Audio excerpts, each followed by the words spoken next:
جی آپ کے سوال اور ہمارے جواب پوچھیں۔ السلام علیکم طلعت بھائی، حماد بات کر رہا ہوں بوسٹن میساچیوسٹ سے۔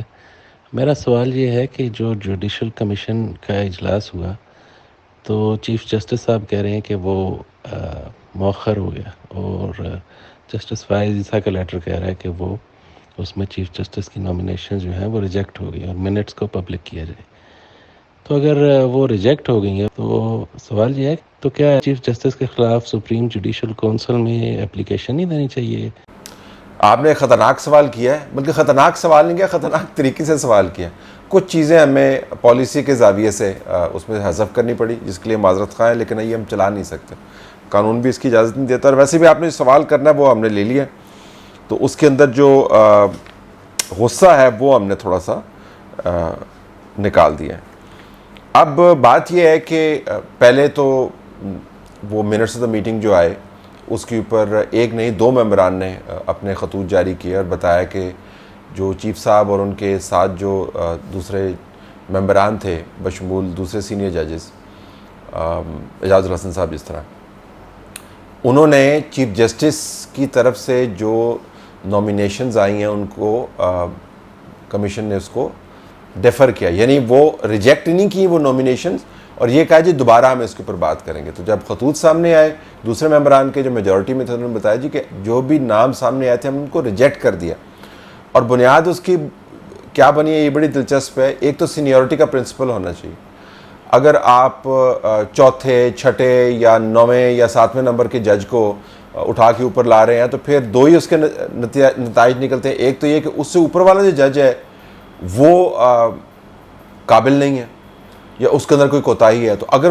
وہ قابل نہیں ہے اور اس کے اندر کوتاہی ہے تو پھر آپ اس کے خلاف باقاعدہ پروسیڈنگز کریں، کوئی نہ کوئی بڑی وجہ ہوگی نا جس کی وجہ سے وہ جج اس قابل نہیں ہے کہ نیچے والے ججز کو آپ اوپر لے کے آ رہے ہیں، کیونکہ یہ عام ادارہ تو ہے نہیں، اس نے انصاف فراہم کرنا ہے۔ تو سینئر جج کے اندر کوئی بڑا کوئی خرابی ہے، کوئی اس کا کردار کمزور ہے یا فیصلے ٹھیک نہیں ہیں، تو پھر آپ اس کو فارغ کریں، اور اگر نہیں ہے تو پھر دوسرا نتیجہ یہ نکلتا ہے کہ آپ مخصوص قسم کے جج صاحبان جو ہیں وہ سپریم کورٹ میں لانا چاہتے ہیں۔ اس کے بعد کی ڈیولپمنٹس بھی آپ کے سامنے ہیں۔ اب وہ آڈیو ریکارڈنگ جو ہے وہ لیک کر دی گئی۔ اب آڈیو ریکارڈنگ آپ سنیں، اس کے اندر بہت سارے اعتراضات ہیں، اور چیف جسٹس اگر یہ کہتے ہیں جی کہ اٹارنی جنرل نے کہا ہے کہ اس کو ڈیفر کر دیں، لیکن جو اجلاس ہے وہ تو دوبارہ ہوگا، نامینیشنز جو ہیں اس کے اوپر کنسنسس آپ کو نظر آتا ہے کہ وہ کسی کو قابل قبول نہیں ہے، ریجیکٹ کر دیں۔ اس کے علاوہ ڈیفرمنٹ کی کوئی ریزن نہیں تھی نا۔ ظاہر نامینیشنز یہ نہیں ہے کہ اگلی مرتبہ وہی نامینیشنز اگر آئیں گی تو بڑی صاف ستھری آپ کو لگنے لگ جائیں گی، ریکارڈ تو وہی ہیں، تو ابہام بھی وہی ہے، تعصب کے الزامات بھی وہی ہیں۔ تو اس میں سے جو نتیجہ آپ اخذ کر سکتے ہیں وہ یہ کہ جو لوگ سب مخالفین سے رسیدیں مانگا کرتے تھے، اب ان کو آڈیو اپنی ٹیپس، کانورسیشنز، آڈیو ٹیپس ان کو جاری کرنی پڑتی ہیں اپنی کریڈیبلٹی بچانے کے لیے۔ یہ مکافات عمل ہے۔ نظام میں اگر آپ خرابی پیدا کر دیں گے تو وہ خرابی آ کے آپ کا گلا دبوچ لے گی، آپ اس سے مبرہ نہیں ہیں۔ دوسرے اداروں کے ساتھ بھی یہی ہوا ہے، میڈیا سمیت ان کے ساتھ بھی یہی ہو رہا ہے۔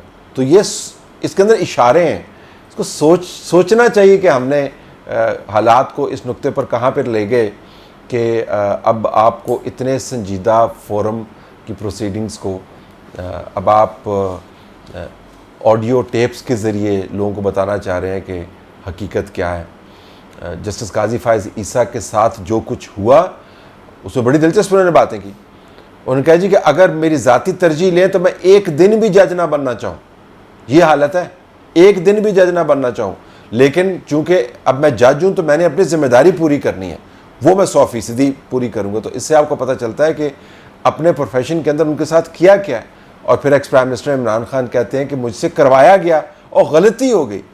آپ کسی کا خاندان تباہ کر لیں، اور بردر ججز کا جو رویہ عمران خان نے جو کیا وہ تو کیا، جو بردر ججز کا رویہ قاضی فائز عیسیٰ کے اور اس کی فیملی کے ساتھ رہا، اس نام نہاد مقدمے کے اوپر یا کیس کے اوپر جو حکومت سپورٹ کر رہی تھی، جس میں سے حکومت خود پیچھے ہٹ گئی پاور میں نکلنے کے بعد، عمران خان کہتے ہیں میرے سے غلطی ہوئی ہے، ان جج صاحبان کا رویہ کیا تھا، ریکارڈ کا حصہ ہے۔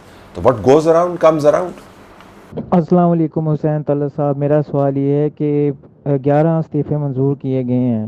آپ کا میں ابھی STH دیکھ رہا تھا, 11 استعفے منظور کیے گئے ہیں, مگر PTI کے کافی لوگوں نے استعفے دیے ہیں. آئی تھنک سب نے دیے ہیں, تو وہ سب کے استعفے کیوں نہیں قبول کیے جا رہے؟ خاص طور پہ عمران خان اور شیخ رشید کا بھی استعفیٰ قبول کرنا چاہیے, تاکہ یہ نکلیں اسمبلی سے باہر, جو یہ لے رہے ہیں تنخواہیں, اس پہ ذرا روشنی ڈالیں. جزاک اللہ خیر. جی ایک تو استعفے منظور کرنے کا جو عمل ہے اس کے اندر آپ کو ظاہر سیاست نظر آتی ہے. انہوں نے استعفے دیکھ کے ان کے منظور کیے ہیں جن کو ذرا سبق سکھانا ہی مقصود تھا, کیونکہ یہ لوگ جو ہیں وہ پریولیجز کلیم کر رہے تھے. باقی انہوں نے یہ بھی دیکھا ہے کہ اگر یہاں پر بائی الیکشنز کروائے جاتے ہیں تو بائی الیکشنز میں کمزور سیٹیں کون سی ہیں.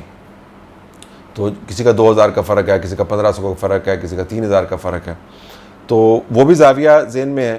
عمران خان اور شیخ رشید کے استعفے قبول کیوں نہیں کیے؟ میرے خیال میں وقت آنے پہ یہ بھی قبول کریں گے, لیکن فی الحال ان کو لٹکا کے رکھا ہوا ہے کہ اگر کبھی یہ اس اسمبلی میں کسی نہ کسی طریقے سے واپس آنا چاہیں تو پھر ان کے نمبرز کم ہوں, لیکن ان کے لیے واپسی کی گنجائش ہم چھوڑ دیتے ہیں. جو پچھلی اسمبلی کے اسپیکر تھے سوری صاحب, اب انہوں نے ٹویٹ کیا اگلے دن کہ جی میں نے تو پہلے ہی استعفے قبول کر لیے تھے, آپ کون ہوتے ہیں استعفے قبول کرنے والے؟ تو استعفے قبول کر لیے تھے تو پھر تنخواہیں کیوں لے رہے ہیں سارے؟ تو کمال ہی بات ہے.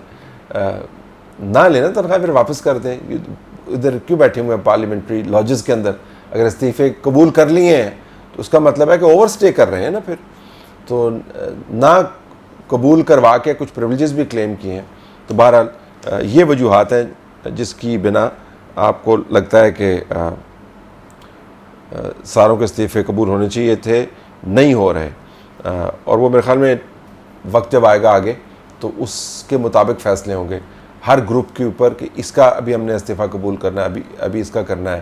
اور استعفے تو آٹومیٹیکلی ہو جاتے ہیں, آپ ڈسکوالیفائی ہو جاتے ہیں ٹو ہولڈ یور سیٹ اگر آپ certain numbers of the days جو ہیں اسمبلی کے سیشنز اگر آپ مس کریں, وہ تعداد لکھی ہوئی ہے اس کے اندر, وہ تو آٹومیٹیکلی پھر اسمبلی میں سے نکل کے ان کی سیٹ جاتی رہی, لیکن اس کو باقاعدہ نوٹیفائی کرنا پڑتا. تو یہ نوٹیفائی کیا ہے انہوں نے, تو نوٹیفیکیشنز باقی لوگوں کے بھی ہوں گے بعد میں. السلام علیکم صاحب, امید ہے آپ خیریت سے ہوں گے. آج کل کی پیچیدہ صورتحال میں میرے ذہن میں ہمیشہ ایک سوال آتا ہے, اور یہ سوال آتا ہے کہ نون لیگ والوں نے کیوں 4 سال کے بعد جو ہے وہ تحریک انضمامات دی, جبکہ الیکشن میں 1 سال رہتا تھا. اور اگر یہ لوگ یہ نہ لے کے آتے تو ان کی نون لیگ والوں کی جیت آبویس تھی, کیونکہ جو فیز 2 کے جو ابھی قرضہ تھا IMF کا, وہ عمران خان صاحب کو فیس کرنا پڑتا, اور جو پیٹرول کی پرائسز جو اوپر ہو رہی ہیں, یہ سب یہ چیزیں PTI گورنمنٹ کے ساتھ ہو رہی ہوتی ہیں. تو وہ کون سا وہ ایلیمنٹ تھا کہ انہوں نے یہ تحریک انضمامات لے کر آئے؟ کیا ان کا انالیسس غلط تھا, یا پھر ان کو اسٹیبلشمنٹ نے یوز کیا اور یہ یوزڈ ہو گئے, یا پھر عمران خان صاحب کو ہٹانا بہت ضروری ہو گیا تھا, کیونکہ جس طرح وہ چیزیں گروی رکھوا رہے تھے ملک کی, تو ہو سکتا ہے اسٹیبلشمنٹ نے کہا ہو کہ یار پہلے ان کی گورنمنٹ کو ختم کریں, لیٹس سی, اینڈ پھر لیٹس سی کہ کس طرح چیزیں لے کے چلتے ہیں. دیکھیں, جب آپ ایک بڑا فیصلہ کر لیتے ہیں پھر اس کے نتائج سے بھی آپ کو اس کے بارے میں آپ کو مکمل طور پر ادراک ہونا چاہیے, آپ کو جاننا چاہیے کہ نتائج کیا نکل سکتے ہیں. جب یہ فیصلہ ہو رہا تھا تو ایک بڑی ڈیبیٹ چل رہی تھی. مثلا ایک جو اس فیصلے کے حق میں آرگومنٹ تھا, اب آپ نے کہا نا کہ کیوں کیا, تو میں آپ کو آرگومنٹ بتا رہا ہوں کہ اس کے حق میں آرگومنٹ کیا تھا. اس کے حق میں آرگومنٹ یہ تھا کہ اگر آپ نے یہ موقع کھو دیا تو پھر عمران خان جو ہے وہ جسٹس ریٹائرڈ جاوید اقبال جیسے بندوں کے ہاتھوں وہ اس نظام کی وہ درگت بنائے گا, اور آپ کی بھی درگت بنے گی کہ اگلے انتخابات آپ لڑنے کے قابل نہیں رہیں گے. یہ بھی تھا کہ قوانین کو وہ چینج کر دے گا.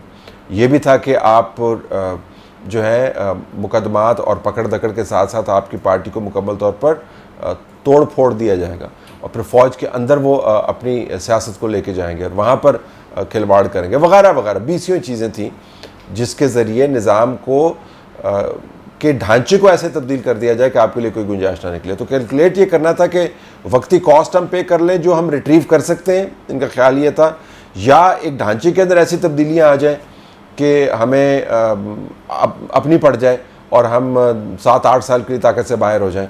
تو یہ کنسیڈریشنز تھیں.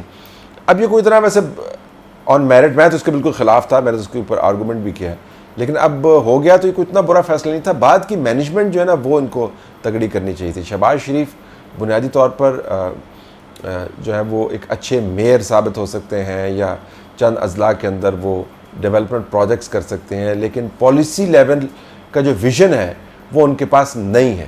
معاشی معاملات وہ نہیں سمجھتے ہیں. آپ کو کسی ایک ایسی اہم میٹنگ کا پتہ ہے جس کے اندر انہوں نے سارے معیشت دانوں کو, ایکسپرٹس کو بٹھایا ہو اور پھر مغز ماری کی ہو کہ جی ہم نے راہ کیا تلاش کرنی ہے؟ وہ نہیں اس طرح کے کام کرتے. وہ تو لاہور میں ڈینگی کی میٹنگ چیئر کرنے لگے تھے جب یہ سپریم کورٹ کا فیصلہ آ رہا تھا, پریزنٹیشن لے رہے تھے. تو وہ ان کا ویژن نہیں ہے. تو میرے خیال میں یہ بہت بڑا فنڈامنٹل فلا یہ لے کے آئے ہیں اپنے پلاننگ کے اندر. ڈیسیژن جو ہے اس کے میرٹس بھی تھے, ڈی میرٹس بھی تھے, لیکن جو فیصلہ کر لیا اس کو امپلیمنٹ کرنے میں بہت کوتاہی کی ہے. السلام علیکم طلعت صاحب, میں ناصر علی بات کر رہا ہوں لاہور سے. میرا آپ سے ایک سوال ہے کہ ہمیں ابھی تک یہ چیز سمجھ نہیں آ رہی کہ نون لیگ جیسی جماعت جس نے 30-35 سال پاور پالیٹکس کی ہے, وہ اسٹیبلشمنٹ کے گیم پلان کو سمجھنے میں مکمل طور پر ناکام نظر آتی ہے, اور وہ کسی بھی محاذ پہ ہو, سیاسی محاذ ہو یا معاشی محاذ ہو, ہر لحاظ سے چاروں شانے چت نظر آتی ہے. اور دوسری بات یہ ہے کہ آیا نون لیگ ختم ہونے جا رہی ہے ان فیوچر؟ دیکھیں, نون لیگ جو ہے اس نے بڑی گمبھیر غلطی کی ہے. جو اب پچھلے سوال میں نے بتایا کہ غلطی نہ ہوتی اگر وہ کامیاب ہو جاتی. ایک قسم کا سیاسی جوا ہم کہہ سکتے ہیں انہوں نے کیا, اور اس میں امپلیمنٹ نہیں کر پائے, جو پریشر کو سسٹین نہیں کر پائے, پلان نہیں کر پائے صحیح طریقے سے, اور انہوں نے بہت سارے معاملات کو یہ مفروضہ بنا لیا کہ ٹھیک ہی ہوں گے, ہم کر لیں گے. ایسے حالات نہ نکلے. پھر شروع میں جو معاشی طور پر سب سے بڑا تو مسئلہ معاشی ہے نا جی, سیاسی تو گڑبڑ چلتی رہتی ہے, معاشی مسئلہ ہے. اس کے اوپر میرے خیال میں پھر ایک مہینہ جو انہوں نے ضائع کر دیا, یہ کہ اسحاق ڈار نے آنا ہے, اسحاق ڈار نے کرنا ہے, نواز شریف نے کرنا ہے, مفتاح نے کرنا ہے. مفتاح چلے تو گئے IMF کے پاس فوراً جو ہی ان کو کلیئرنس ملی, لیکن یہ جو کھینچا تانی ہے اندرونی طور پہ میرے خیال میں یہ بہت کاسٹلی ثابت ہوئی ہے. تو چاروں شان چت کا تو مجھے پتہ نہیں ہے. رانا ثنا جیسے جو گھاگ سیاستدان ہے وہ تو کہتے ہیں جی کہ آپ تگڑے الیکشن لڑیں, ہمارے پاس کینڈیڈیٹس کی کمی نہیں ہے اور ہم انتخابات جو ہیں وہ جیت سکتے ہیں. اس میجورٹی کے ساتھ نہیں جیتیں گے جس میجورٹی کے ساتھ ہم جیت سکتے تھے اگر عمران خان 5 سال پورے کرتا اور وہ خطرات نہ ہوتے جن کے پیش نظر ہم نے حکومت استعمال کی ہے, لیکن جیت جائیں گے. تو چاروں شان چت کا تو بعد میں پتہ چلے گا جی, لیکن اپنے آپ کو مشکل میں برے طریقے سے ڈالا ہے انہوں نے. تبسم ناز لاہور سے بات کر رہی ہوں. طلعت حسین صاحب ایک بات پوچھنی تھی, اور وہ یہ کہ اب جس طرح سے عارف نقوی کے بارے میں آ رہا ہے کہ اس نے PTI کی فنڈنگ کی, ممنوعہ فنڈنگ کیس اتنے عرصے سے پینڈنگ ہے اور چلا ہی آ رہا ہے, اس کے اوپر کوئی فیصلہ بھی نہیں ہو رہا. میں نے صرف یہ پوچھنا تھا کہ میں جس طرح ایک خاتون ہوں, گھر میں رہنے والی, مجھے عمران خان کے بارے میں یا اس کے فنڈنگ کے بارے میں یا اس کی ایکٹیویٹیز کے بارے میں نہیں پتہ. بہت ساری پاکستانی عوام اس طرح کی ہے جس کو ظاہر ہے اس کے ایکٹیویٹیز کے بارے میں نہیں پتہ. اس کا جو فیس ہم کو دکھایا گیا, لوگ اسی کے یعنی عوام کو دکھایا گیا, تو لوگ ظاہر ہے اس کو ہی جانتے ہیں, اور جس طرح سے اس کو صادق اور امین بنا کے پیش کیا گیا اور جس طرح سے اس کو پروموٹ کیا گیا, ایک پوری اس کے ساتھ کمپین چلائی گئی اور اس کے بعد اس کو ملک کا وزیر اعظم بنا دیا. اور ہم لوگوں کو تو یہ سب باتیں نہیں پتہ تھیں, لیکن کیا پاکستان کے انٹیلیجنس کے اداروں کو بھی نہیں پتہ؟ 40 سال سے کہا جا رہا ہے کہ ضیاء الحق کے زمانے میں ہی عمران خان کو ایک لیڈر بنانے کی کوشش شروع ہو گئی تھی اور اس کے اوپر کام شروع ہو گیا تھا. تو اتنے طویل عرصے میں کیا کسی کو پتہ نہیں چلا کہ اس کی کیا ایکٹیویٹیز ہیں اور کس قسم کی مصروفیات ہیں اور کس قسم کی سرگرمیاں ہیں؟ اور اگر ان کو پتہ تھا تو ایسی کیا مجبوری ہے یا ایسی کیا وجوہات ہیں جس کی بنا پہ اس کو پاکستان کا وزیر اعظم بنایا گیا؟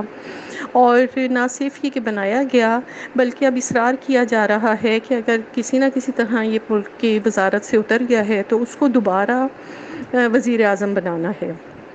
مجھے یہ بات سمجھ نہیں آ رہی, تو پلیز اگر آپ اس پہ کچھ روشنی ڈال سکیں تو. دیکھیں یہ سوال جو ہیں یہ سب کے ذہن پر سوار ہیں، بڑے چاؤ کے ساتھ، جس طرح آپ نے تفصیل کچھ اس کی بتائی، عمران خان کو نرچر کیا گیا، لایا گیا، اس کے ہاتھ میں طاقت دی گئی، ایک پیج کو ڈیولپ کیا گیا، اس پیج کے اوپر اپنے ہاتھ سے تحریر لکھی گئی کہ ہم تمہارے ساتھ ہیں، صرف تمہیں بنیادی کام کرنے ہیں۔ پھر اس پیج کے اوپر جو لکھی ہوئی سیاہی ہے وہ پھیکی پڑتی گئی اور حالات خراب ہوتے گئے، پھر وہ پیج جو ہے وہ پھٹ گیا، پھر ایک ادھر چلا گیا، ایک ادھر چلا گیا، کل جو بغل گیر ہوتے تھے اب وہ اور صادق امین بنتے تھے، اور یکجان دو قالب تھے، اب ایک طرف غداری کے فتوے دینے والا ہے، دوسری طرف جو ہے وہ ملک دشمنی کی کیمپین کے الزامات لگانے والے ہیں۔ تو یہ بدترین قسم کا تجربہ تھا۔ تو جب بڑے تجربے آپ کرتے ہیں تو ان کو سمیٹتے بہت وقت لگ جاتا ہے۔ ایک تو یہ زاویہ، دوسرا ہے کہ اس تجربے کے جو نتائج نکلے ہیں وہ نتائج بڑے بھیانک نکلے ہیں۔ یعنی نواز شریف کے ایشو پر اگر آپ دیکھیں کہ کیسے پاکستان میں ایک موڈ ڈیولپ کروایا گیا تھا، کیسے پاکستان میں ایک بیانیہ ڈیولپ کروایا گیا تھا، وہ کون تھے؟ جوڈیشری کے ذریعے، میڈیا کے ذریعے، چینلز پر اینکرز کے ذریعے، بیوروکریٹس کے ذریعے، نیب کے ذریعے، بین الاقوامی طور پر ایک ماحول بنایا گیا تھا۔ اب اتنا کچھ کرنے کے بعد دوبارہ نواز شریف کے پاس جب آپ جاتے ہیں تو پھر شرمندگی تو اندرونی طور پر ہوتی ہوگی نا۔ اس شرمندگی کے اندر پھر یہ بھی سوچنے لگ جاتے ہیں کہ چلیں ٹھیک ہے، ہو سکتا ہے عمران خان دوبارہ ٹھیک ہو جائے۔ تو یہ وہ مخمصہ ہے، یہ وہ کشمکش ہے ذہنی اور پالیسی کی، جس کے اندر ریاست نے اپنے آپ کو ڈال دیا ہے کہ جن لوگوں کی ایسی کی تیسی کر کے یا ان کو تہس نہس کر کے سیاسی طور پر آپ نے یہ نیا ہوائی محل کھڑا کرنے کی کوشش کی تھی، اب ان لوگوں کے کتنا قریب ہم جائیں اور اپنی غلطیوں کو کیسے مانیں دوسرے الفاظ میں۔ تو غلطی نہ ماننے والے جو ہیں پھر وہ اسی قسم کا کام کرتے ہیں، آدھا تیتر رکھتے ہیں اور آدھا بٹیر۔